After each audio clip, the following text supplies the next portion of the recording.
Welcome to Blog to Your Talent. This is lesson 14. We are on the topic of advantages of blogging. One of the advantages of blogging to your talent is that whatever you write about on the topic of your skill is that you can go back and edit it. And this won't seem like it's a big deal, that it's really that much of an advantage in the beginning, because when you first write it and you go 10 posts later, you may not have gotten that much better. But when you look at your first post and then you're on your 100th post, you will definitely be looking at your first 10 posts and wishing they could sound a little bit better, a little more sophisticated, and hoping that some of the glaring factual mistakes you made in those posts could be corrected. It can be personally embarrassing. Don't worry, in the beginning you're really not going to have that many readers, so you'll have time to build up an audience. And so that's one of the advantages of blogging. You're going to be able to go back in time. You're going to be able to go back in time and edit those posts. And there's no rule against it. You are the administrator. You own that information. And you can go back and check spelling mistakes and correct them.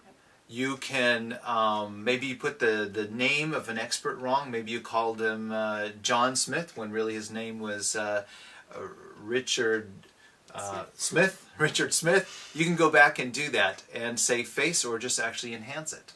I would say this isn't where you have to go back and rewrite the entire post, because back then you might have just been in the early stages, and so you might be asking a lot of questions even in the post, and maybe now you know the answers. You don't have to go back and just write all those answers. So you can save that for a future post, but what you can do is go back, and let's say you've now answered those questions, or you've now come up with something that's a little bit more interesting about it. You could, by editing, you can go back to your first one and give a link to your future post to give more clarification. So it doesn't, editing, and I think mostly what you're talking about is go back with some of the spelling edits especially, and maybe you were trying to refer to a website but you couldn't remember the name of it, so now you can go back and insert that website address in. So it doesn't have to be a whole makeover of a whole post. So it's meant to just go back, reread it, make sure it flows correctly.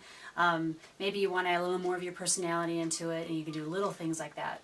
Yeah, you could even add a picture. Maybe since then you've done something related to that particular post, and you now have a picture available that you did not. You can go and put that in there. So all your old posts can become better posts over time. Yep.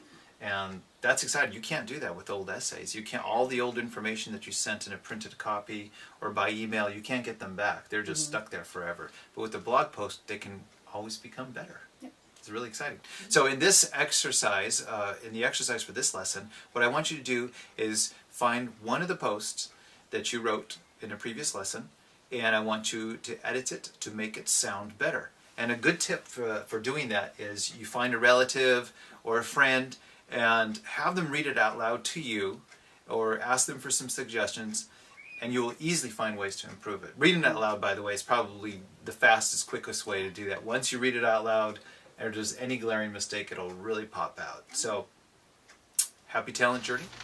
Okay, the more you write, the more you're going to want to go back and edit something that you wrote early on in your blog.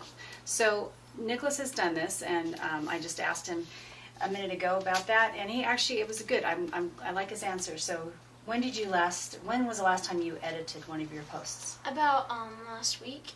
Okay, about a week ago. And why did you go? Because I don't remember telling you to go back and edit a post. You did that on your own. So why did you do that? Because then when I was a lot younger, I had a lot of grammar and spelling mistakes. Okay. That I didn't really fix then because I thought that's how it was spelled. Okay. So I fixed it because then readers could understand it a lot easier. Yeah, good. And were you just going back and looking at old blog posts just to read what you had written before, and then that's when you caught a spelling mistake and you decided to go edit? Sort of, yeah. Okay.